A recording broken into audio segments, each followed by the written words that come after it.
बच्चों, अब हम बात करते हैं औद्योगिक क्रांति के परिणामों की। पहले हमने औद्योगिक क्रांति का विकास क्यों हुआ, कहाँ से हुआ और इसके क्या कौन कौन से आविष्कार हुए, इसकी चर्चा की थी। आज हम परिणामों की चर्चा करेंगे। तो औद्योगिक क्रांति के परिणामों को हम 4 भागों में बांट सकते हैं। अध्ययन की दृष्टि से हम औद्योगिक क्रांति के परिणामों को 4 भागों में बांट सकते हैं, जिसमें पहला कारण है आर्थिक परिणाम, दूसरा है राजनीतिक परिणाम, तीसरा है सामाजिक परिणाम और चौथा है वैचारिक परिणाम। तो सबसे पहले हम आर्थिक परिणामों की बात करते हैं। औद्योगिक क्रांति के पहला परिणाम यानी आर्थिक परिणामों में क्या हुआ, उत्पादन और वाणिज्य में असंतुलित वृद्धि हुई। यानी पहले जो उत्पादन था वो सीमित होता था और व्यापार अर्थात वाणिज्य भी एक सीमित अवस्था तक चल पाता था, अर्थात उसकी पहुंच है वो एक सीमित थी। लेकिन औद्योगिक क्रांति के नए नए आविष्कारों ने कृषि और उद्योग को अत्यधिक मात्रा में बढ़ा दिया। तो पहला परिणाम क्या हुआ, उत्पादन व वाणिज्य में असंतुलित वृद्धि हुई। आप चाहो तो इसके परिणामों को आप बिंदुओं में भी लिख सकते हो, जैसे रोमन संख्या में आप लिख दो 1 2 3। और आपको ये भी पता होना चाहिए कि सामाजिक अध्ययन में हम उत्तर को जितने बिंदुओं में लिखेंगे अच्छे तरीके से, उतना ही उत्तर ज्यादा स्पष्ट होगा। अतः बिंदुओं में भी आप इनको लिख सकते हो। तो दूसरा परिणाम हुआ ग्रामीण क्षेत्रों की अपेक्षा नगरों का विकास हुआ, क्योंकि उद्योग धंधे थे वो शहरों में फले फूले, पूंजीवाद का विकास शहरों में हुआ, विदेशी व्यापार की नीति शहरी लोगों तक सीमित थी। अतः ग्रामीण क्षेत्रों का जो विकास था वो कृषि पर निर्भर रह गया और शहरी क्षेत्रों का विकास था वह उद्योगों पर निर्भर हो गया। अतः नगरों का अत्यधिक विकास हुआ, बड़े बड़े शहरों की स्थापना हुई। कुटीर उद्योग धंधों का विनाश तीसरा है, कुटीर उद्योग धंधों का विनाश। पहले भारत में कुटीर उद्योग धंधे उन्नत अवस्था में थे, इसी कारण भारत को सोने की चिड़िया कहा जाता था। कुटीर उद्योग क्या थे, हर घर के अंदर जाति के हिसाब से काम का डिवाइडेशन था। तो उन्नत अवस्था में था, हर व्यक्ति अच्छी मजदूरी प्राप्त करता था। लेकिन उद्योगों के विकास ने कुटीर उद्योगों को समाप्त कर दिया और उत्पादन फैक्ट्रियों में या कारखानों में होने लगा। अतः कुटीर उद्योगों का विनाश हो गया। और चौथा कारण यह हुआ औद्योगिक पूंजीवाद का विकास। तो आर्थिक स्तर बढ़ने से औद्योगिक पूंजीवाद का विकास हुआ। ज्यादातर लोग उद्योगों में अपनी पूंजी का निवेश करने लगे, व्यापार को बढ़ाने लगे। अतः औद्योगिक पूंजीवाद का विकास हुआ।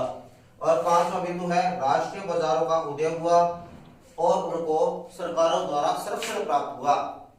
यानी व्यापार का विदेशों में बढ़ने से और औद्योगिकरण का विस्तार होने से राष्ट्रीय बाजार पनपे और सरकार द्वारा उन्हें संरक्षण दिया गया, क्योंकि इससे सरकारों के हितों की भी पूर्ति होती थी।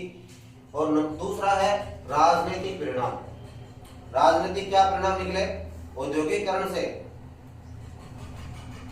मजदूर वर्ग, मध्यम वर्ग और कुलीन वर्ग की तो पहले से ही का इनकी महत्व था, लेकिन मध्यम और मजदूर वर्ग का महत्व बढ़ा, क्योंकि कुलीन वर्ग के लोगों को इन लोगों की आवश्यकता पड़ी। तो उनका राजनीतिक विचारधारा भी पनपने लगी। तो लोकतंत्र की मांग बढ़ी। विश्व में लोकतंत्र की मांग बढ़ने का एक मुख्य कारण औद्योगिक क्रांति भी है, क्योंकि लोकतंत्र एक ऐसा तंत्र है जिसमें हर व्यक्ति की बात को समानता के साथ रखा जा सकता है। अतः लोकतंत्र का विकास हुआ। मध्यम वर्ग की राजनीतिक आकांक्षा का उदय हुआ। मध्यम वर्ग के लोग भी देश के हित में अपना योगदान देते थे। अतः उनमें राजनीतिक महत्वाकांक्षा बढ़ी। औपनिवेशिक संप्रदा बढ़ी। औद्योगिक क्रांति के कारण औपनिवेशिक संप्रदा बढ़ने लगी। यूरोपीय देश अधिक से अधिक अच्छे से अच्छे उपनिवेश ढूंढने लगे और अपना एकाधिकार जमाने लगे। अतः औपनिवेशिक प्रतिस्पर्धा बढ़ी। इसका एक मुख्य कारण यह भी था कि औद्योगिक क्रांति के परिणामों के अंतर्गत अपने नए बाजारों को ढूंढना। और फिर चौथा, श्रमिक अपने हकों के लिए संगठित हुए। औद्योगिक क्रांति के विकास से मजदूर वर्ग का महत्व बढ़ा, उनकी कुलीन वर्ग को उनकी जरूरत महसूस होने लगी, अतः वो भी अपने हकों के लिए संगठित होने लगे और अपनी मांगों को मनवाने के लिए और अपने हकों के लिए जागरूक होने के साथ साथ आंदोलन का सहारा भी लेने लगे। तो इस प्रकार इनको भी हम 4 बिंदुओं में बांट सकते हैं, नंबर 1, नंबर 2, नंबर 3 और नंबर 4। इस प्रकार हम बिंदुओं में भी इसको करें तो बहुत अच्छा लगेगा, हर टॉपिक क्लियर हो जाएगा एग्जामिनर के सामने। और दूसरी बात यह है कि जो मेन बिंदु आपने जिसमें लिखा है, यानी अगर आपने इसको रोमन संख्या में लिखा है, जिसको आप इंग्लिश के शब्दों में, हिंदी में, एबीसीडी में, एबीसीडी में लिखे, अगर आपने इसको गिनती जो अपने इंग्लिश गिनती में लिखा है, इसको आप रोमन संख्या में लिखे, ये थोड़ा सा बदलाव आपको ध्यान रखना है। मैं कह चुका हूँ इसके बारे में, लेकिन फिर भी कई बच्चे ऐसी गलती करते हैं। तीसरा कारण परिणाम क्या हुआ, तीसरा सामाजिक परिणाम क्या हुआ, नए सामाजिक वर्ग का उदय। ये थोड़ा गलत हो गया, परिणाम होना चाहिए।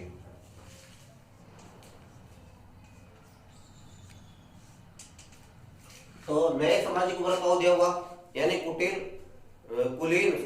कुलीन वर्ग तो पहले से था ही और मजदूर वर्ग भी था, लेकिन औद्योगिक क्रांति ने, औद्योगिक विकास ने मध्यम वर्ग को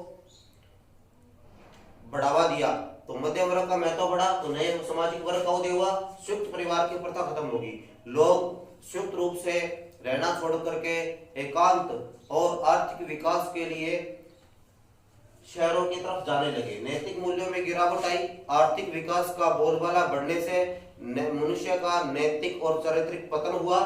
और चौथा कारण है आधुनिक संस्कृति का विकास, यानी हम आधुनिक संस्कृति में विश्वास करने लगे, तड़क भड़क, चमक, फैशन आदि चीजों का विकास औद्योगिक क्रांति के का ही परिणाम है।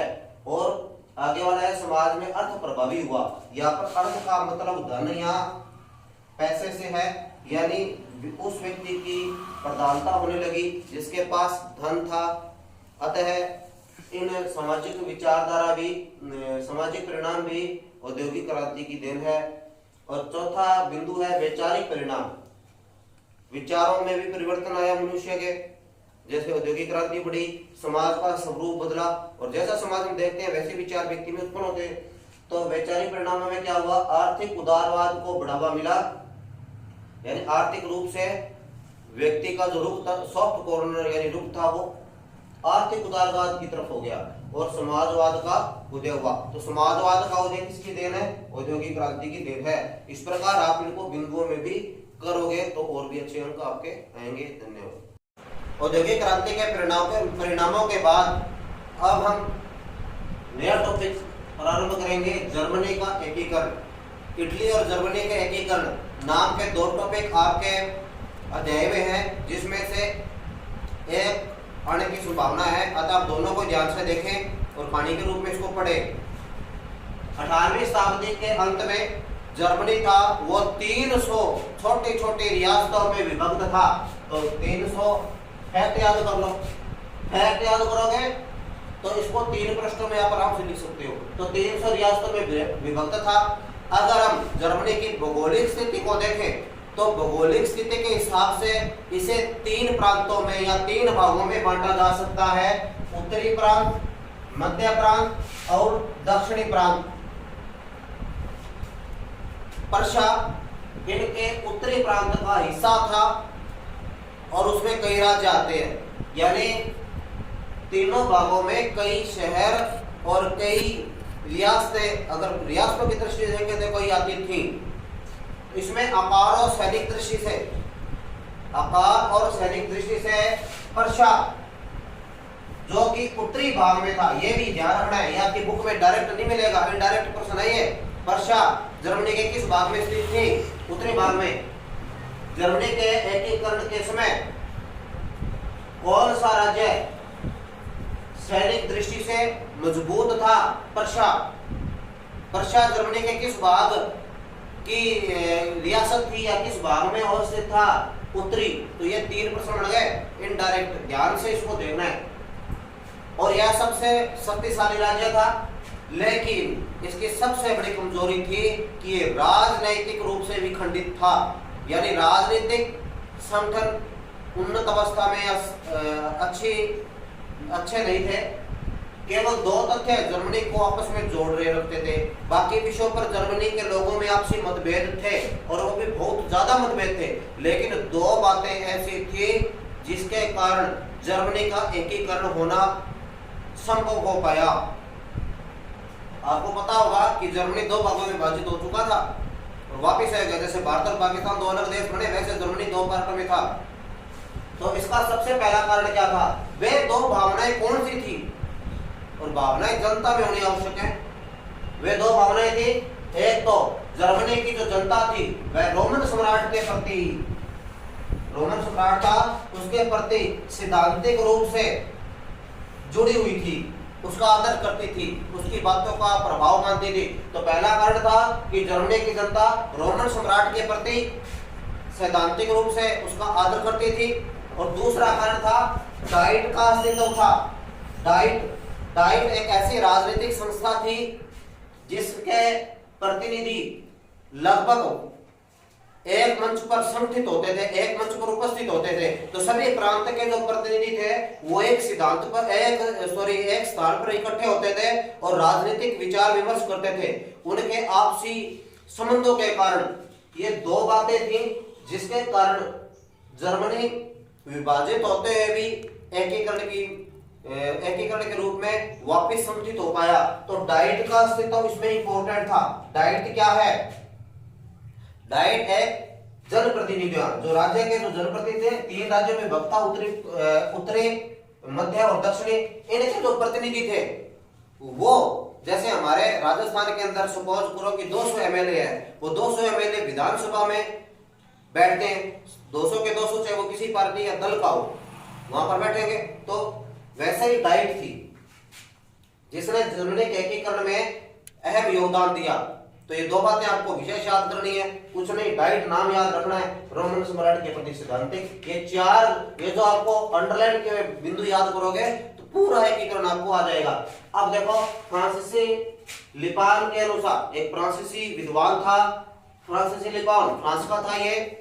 तो इसके अनुसार यह इतिहास के मजाक में एक है कि आधुनिक जर्मनी का जन्मदाता नेपोलियन था, क्योंकि नेपोलियन था वह स्वेच्छाचारी और निरंकुश शासक था।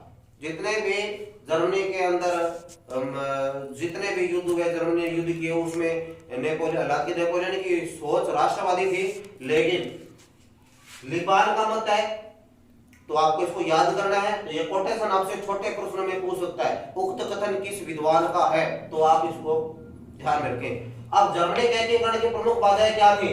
राज्य में आर्थिक, सामाजिक और राजनीतिक असमानताएं थी। यानी जर्मनी के राज्य तीन प्रांतों में विभक्त था। जर्मनी 300 रियासतें थी, 300 रियासतों को तीन प्रांतों में बांटा था, उत्तरी, मध्य और दक्षिणी, और तीनों प्रांतों में असमानताएं थी। तो ये एकीकरण की सबसे बड़ी बाधा थी, क्योंकि आर्थिक रूप से हर तीनों भाग है वो समान नहीं थे।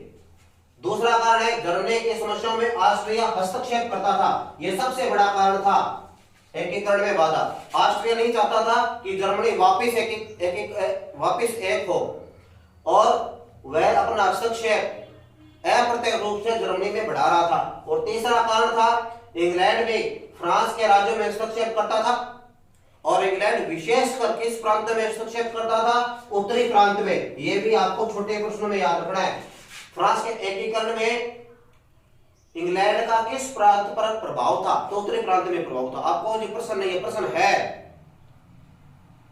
एक लाइन प्रश्न देती है अगर हम ध्यान से देखें। तो ये तीसरा कारण था। चौथा था जर्मनी के जो राज्य थे वो राजनीतिक दृष्टि से कुछ कमजोर और कुछ अधिक प्रभावित है, लेकिन सैनिक रूप से स्थिर थे, पर्शिया को छोड़ करके। पर्शिया एकमात्र ऐसा था जो सैनिक दृष्टि से भी और आकार की दृष्टि से भी बड़ा था। केवल पर्शिया को छोड़ करके बाकी सैनिक रूप से स्थिर थे। जब जन सामान्य में जागृति का भाव था, क्योंकि जर्मनी उस समय उत्थान, उसमें जन जागरण उसमें प्रारंभ लगभग हुआ था, तो जागृति का अभाव था। और पांचवा है जर्मनी का जो दक्षिणी प्रांत था, तीन प्रांत थे, तीन भागों में बटा हुआ था भौगोलिक दृष्टि से। तो भौगोलिक दृष्टि से जो तीसरा प्रांत था दक्षिणी प्रांत, उस पर पोप का प्रभाव था। पोप कौन होता है? ईसाई धर्म के अंदर धर्मगुरु होता है, तो वो धर्मगुरु का प्रभाव था। जिस वहां के लोग पोप से प्रभावित थे, तो ये मुख्य 6 कारण है। आपकी पुस्तक में 4 या 5 कारण दे रखे हैं, एक कारण ने आपको बताया है आपकी बुक के अंदर, आप उसको छांटो। तो पोप ने दक्षिण प्रांतों में अपना प्रभाव बढ़ा करके जर्मनी के एकीकरण में बाधा डाली। तो ये